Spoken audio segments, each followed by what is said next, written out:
Every now and then you want to play a nice defensive metal type, so let's combine Cheryl and Scizor VMAX.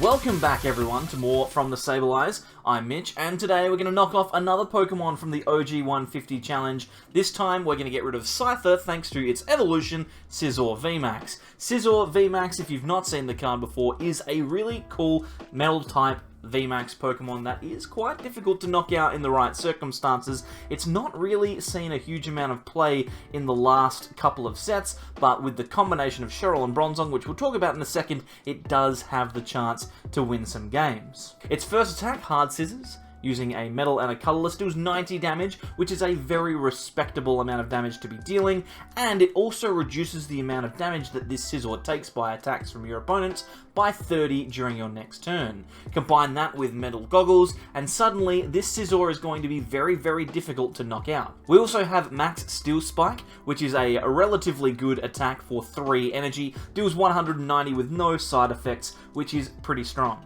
Playing with the metal typing means that not only are we going to be able to reduce damage thanks to Hard Scissors, but we can also reduce damage thanks to Metal Goggles. Metal Goggles, a staple in defensive metal decks, means that the metal Pokemon that this card is attached to takes 30 less damage from attacks, and also cannot have damage placed on it, so things like Dragapult, VMAX, and also Zigzagoon aren't particularly useful. That really strong defensive core, combined with cards like Bronzong, means that we can move energy around between our different Scizors and attack with ones that aren't going to be knocked out next turn. The new supporter Cheryl also combines quite nicely with this. We can move the energy from our attacking Scizors, heal all of the damage from them, and send them back into the active, ready to attack with full HP. It's a pretty neat little list. Here it is over on the screen at the moment. If you'd like to take a screenshot now, do it, or go down into the description whilst you're there. Like the video. Lots of people do that, you know.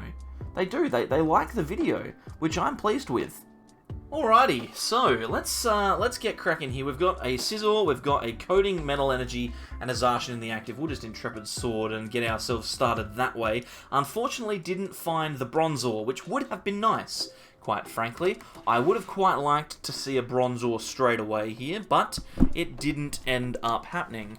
I'm just going to very quickly do that, and if you noticed the thing that I did then, good on you. Because I notice it every single time. But you obviously, well, you may not. I don't know. I don't know what you're looking at. You could be looking at me. You could be looking at whatever our opponent is playing. There's a Snom and a Cinderace. These two cards are not cards that traditionally see a lot of play together. But we are going to need to deal with those Fire-type attackers. Which means that the Coding Metal Energy will come into play quite significantly here. Inteleon as well? Okay, this is, something else. Okay, that Quick Ball's a very good top deck. Let's play the Coding Metal Energy down onto our Scizor.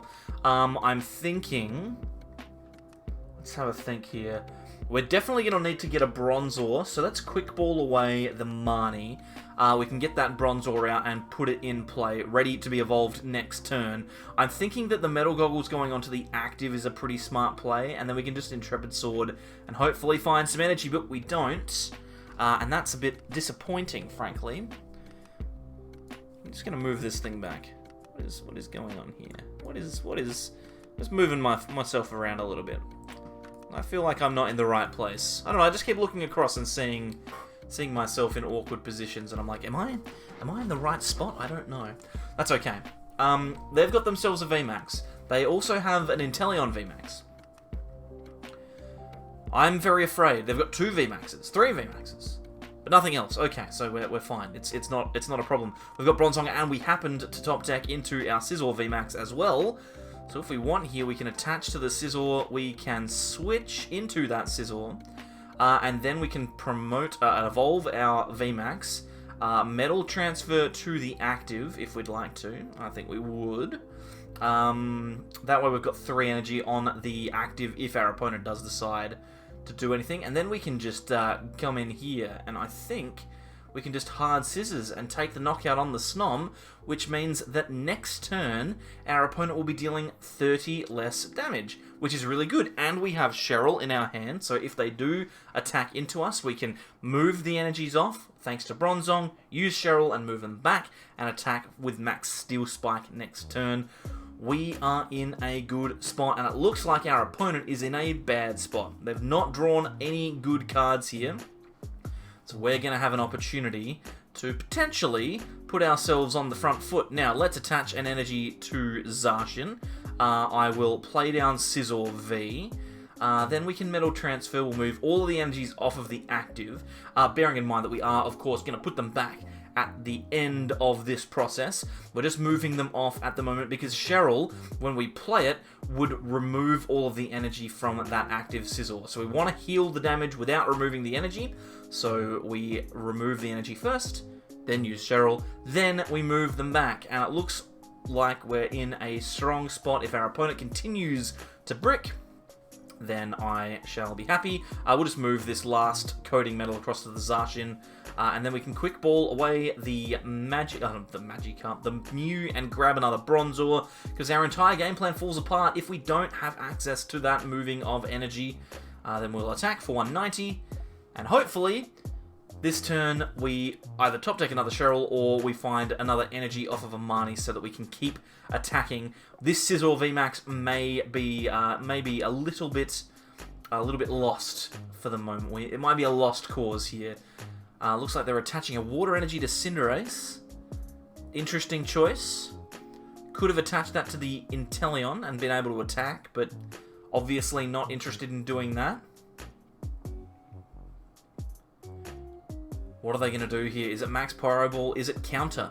It could be Counter. Counter would deal a lot of damage. Looks like they're going for Max Pyro Ball. We take the burn, obviously, and we flip heads again on the burn, so that's good. I don't actually think that we really need to do too much here, to be brutally honest. I don't see a way that they're attacking me next turn. I don't want a Marnie because that would give them more cards. What I might do is I might just switch into Scizor, and we can move our energies onto the Scizor here and attack with that. That way we don't, even if our opponent does have a crazy top deck, we don't give them the ability to take any prizes. We can Marnie as well now if we do that, I think. It's not the end of the world. And we actually find another Scizor VMAX, which is good. So we can com away that Scizor if we'd like and grab ourselves another Scizor VMAX, which I have, which is fantastic. We can throw that into the active, and now the deck is well and truly working because we can just move energies on and between and around and all sorts of all over the places to attack with Scizor. They're not going to be able to do anything too significant to us next turn. Plus, we also have Zacian as a backup attacker.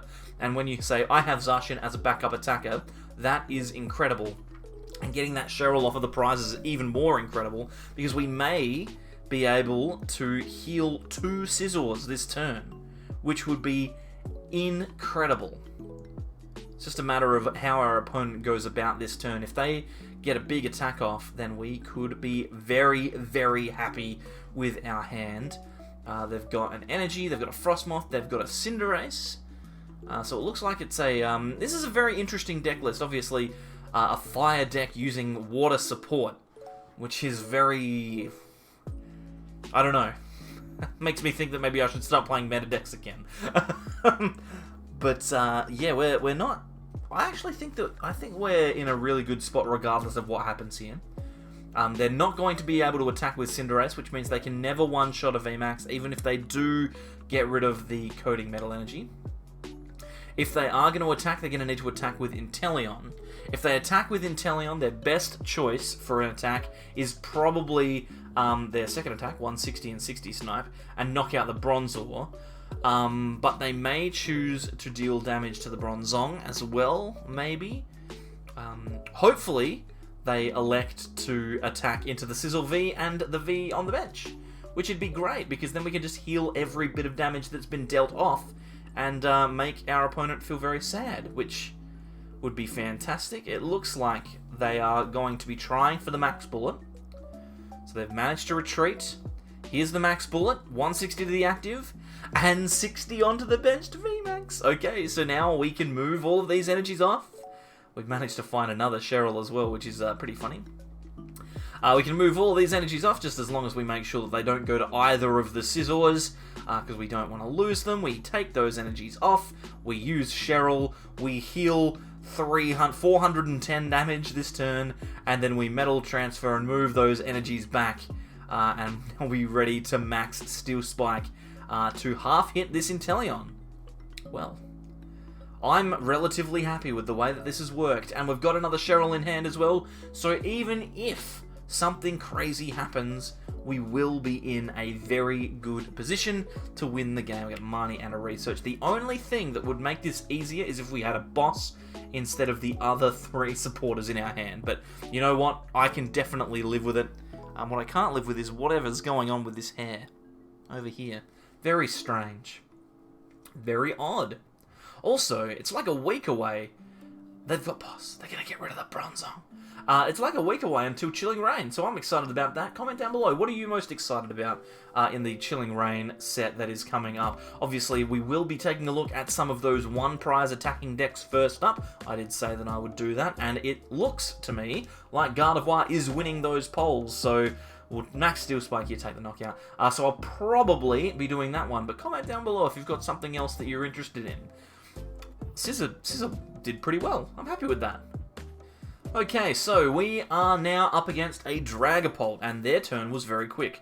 Now, since we are going second, and we do have the evolutionary advantage Bronzor, we can actually get the Bronzong in play straight away. But the question is, what do we want to be doing apart from that? I'm thinking that we're going to put a Zacian in the active, we're going to grab a Scizor V as well. So we'll play down the Scizor, we'll play down the Zacian. Now we need to make sure that we retreat. There's that beep again. We'll retreat into the Scizor, actually, because we can attack with Hack Off this turn if we get an opportunity to find some energy, which we do. And we also have a Quick Ball, an Air Balloon, and a Research. We could Quick Ball if we want. We can just Intrepid Sword, or we can Hack Off. I don't think that 30 damage ever matters. I mean, we'll use it anyway, just in case. Because if they don't evolve, then we could theoretically take a knockout on this Dragapult thanks to the hack-off damage. So, it is worth doing. There goes our good hand. Probably could have attached the hair balloon to the Scizor, to be honest. But, you know, doesn't always work out the way that you want it to. We find a Metal Saucer, but we don't have any energy in the discard pile. And they've also found their VMAX, which is a frightening sight. And they've gotten rid of our Coding Metal Energy, and they've gotten rid of the Air Balloon from the Bronzong. Okay, so maybe not having the Air Balloon was a good thing. Maybe. We are in trouble. Let's throw... Actually, no, we shouldn't throw down the Bronzor. Oh, I mean, we could if we attach the Metal Goggles. I want to attach the Goggles to the Bronzong, though. And then we can Marnie. We are in a bit of strife. This is going to be a tough one. We kind of have to hope that everything goes well for us here. We have another Scizor, which is good. We can attach. If we want, we can evolve and Cheryl next turn.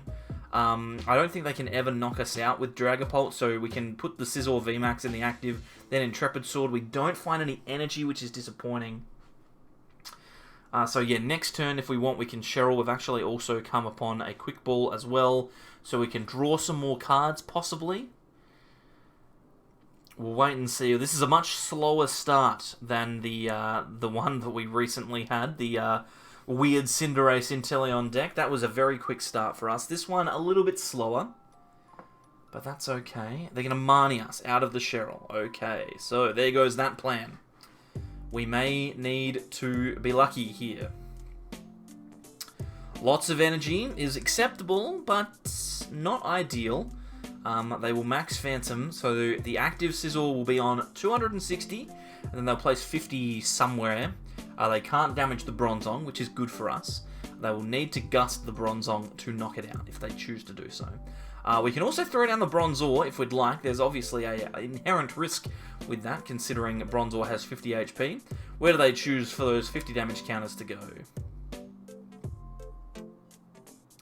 Onto the Scizor. Fair enough. Okay, well, we found a switch as well as an energy attachment, so I guess we can switch. I think we switch into the Zacian just in case, and then we're going to research. No sense giving our opponent access to a easy prize.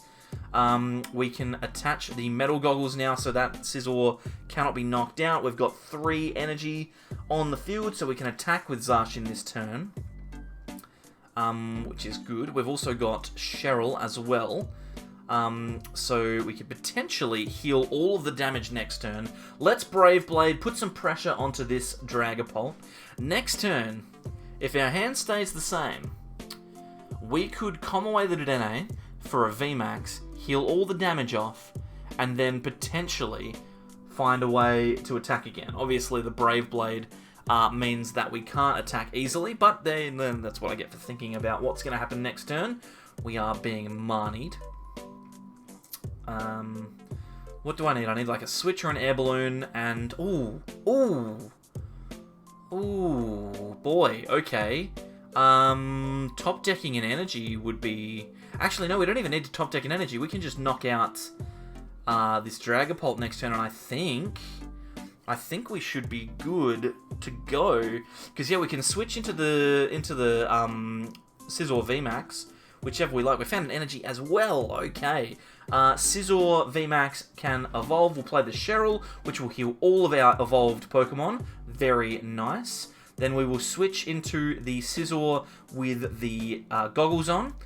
We'll start using Metal Transfer. The best thing about this here with the Metal Goggles on the active, their opponent has spotted it. They're not going to be able to very easily deal damage to this one. We get a second win. Alright, so it's time to give this one a grade. Is it any good? Well, I mean, it's okay. It's not too bad. I enjoyed myself well enough with it. Playability-wise, I'm giving this one a C. There are some obvious deficiencies. Scizor VMAX is obviously a decent Pokemon, but, I mean, you could pretty much replace the Scizor line with a Corviknight line and have potentially a better deck. Consistency-wise, though, works pretty well. Bronzong does the job, Zacian is a very good support Pokemon, and Scizor does half-hit everything in the format as long as you get going, which it does. Value-wise, I'm giving this one a C. It's a little bit difficult to get a hold of a Scizor VMAX line, but it's not too expensive. There are obviously Zacians in this deck, but they're free, you know, so they're free on the ladder at the moment, so definitely possible. Definitely possible, and fun-wise, I've given it a B. I had a good time. I like to half-hit things. I like to use hard scissors. It's cool. Overall, C+, pretty good deck, not terrible, but definitely not a top-tier one by any stretch of the imagination. And here's a screen we haven't seen for a while, the OG 150 challenge. I'm ticking the Scyther off, because Scizor evolves from Scyther, and if you've got a problem with that, you can take it up with my lawyer. We've still got plenty to go, but I am going to hold off a little bit, because there are obviously a couple of cool cards that are coming out in Chilling Reign that I want to use in this particular challenge. So, I mean, as long as we get them all done by the end of the year, I'm actually aiming for the end of rotation, but we'll see how we go. As long as that happens, we should be right as rain. So once again, we have come to the end of another video. Thank you very much, everyone, for sticking around for this one. If your name is on the screen, I appreciate your attendance, as well as your financial contribution. I really stumbled through that. Appreciate it. Thank you very much, Dadbod and Azazel, especially as usual. Fernando, Yolo, Stephen, Ty, Agent Abel, Austin, Josiah, Liftover, Robsy, Brad, Shings, Brad, Justin, Croco, Taku Gaming, thank you very much. We will be doing some streaming soon.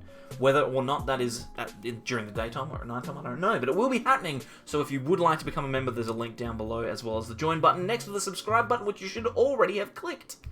Thank you very much. Anyway, that's the end. I'll see you next time for more from the Sableyes. Bye.